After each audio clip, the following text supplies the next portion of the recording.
a couple of sides. We need two more. So we're going to make those, and we're going to use existing geometry and objects to do that. So to get started, I'm going to create a sketch, and I'm going to click on this face. And you'll notice that if I turn off the objects, the only thing that's in this sketch, it brought this in because this sketch profile was part of the face that I created the sketch on. But what I really want, though, is to see all of these things. Now, to bring all those in, I need to project them. So I'm going to hit P for project, or I could come down here and say project. Right? So I'll hit P, and I'm going to say I want to select bodies, and I'll turn my bodies on, and then I'm going to say that I want this one, and this one, and this one. And now I've got that projected geometry. I don't need to leave the objects on. The components can be turned off, and I can use this geometry now to start sketching the geometry I want for the finger joints and for the sides. So the first thing I'll do is I'll create a 2-point rectangle from here, from the upper left all the way to the bottom right. And if I turn on and off the projected geometry visibility in the sketch palette, I can see that it's all black and constrained. That's lovely. That's what I want. I'll leave it on, and again, I will then add in a line. I'll just snap in from here to here, and I'll snap in from here to here, and I'll snap in the bottom one from there to there. And if I turn off projected geometry visibility, I can see now that everything's actually constrained. It's nice. Now I need to add the finger joints.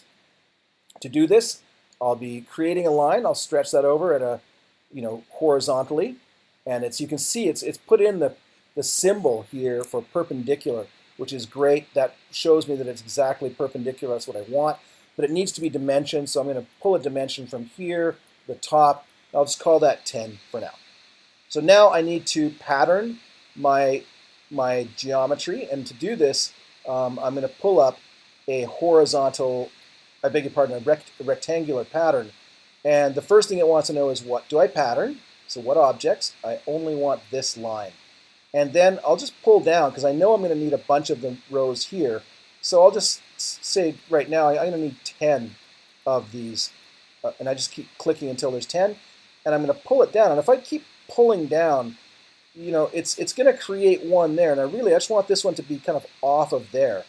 Right? So if I say minus 80, that will do it. But I want to make it so that I can stretch this thing out. So I'm going to say minus height, and then minus 10.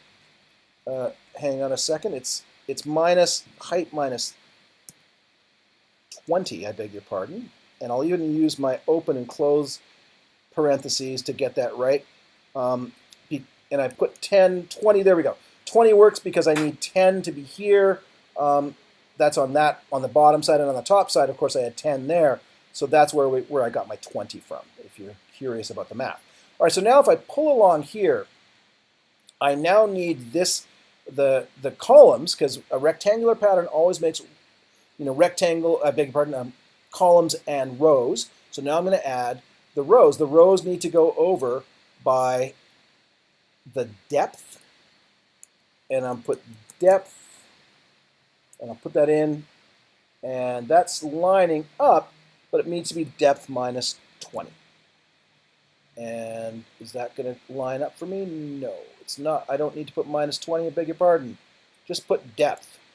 There it goes, and it's depth minus thickness. There we go. And that should line up. There we go. Because, of course, we started the pattern over here. The first line would be the width is actually thickness, and now it all lines up. I only need, though, I don't need 3. I only need 2 rows. I beg your pardon, 2 columns. So I've got a pattern of 10 rows and 2 columns. They're lined up parametrically so that if I scale up the height or the depth of this part, then they will all go into position, and I will say OK. And now I finish my sketch. I'll go back to the home view just to see it along with all the other bits. I turn on the visibility of the parts, and it looks like everything's lining up. Before I go and extrude, just to double check, I'll modify my parameters.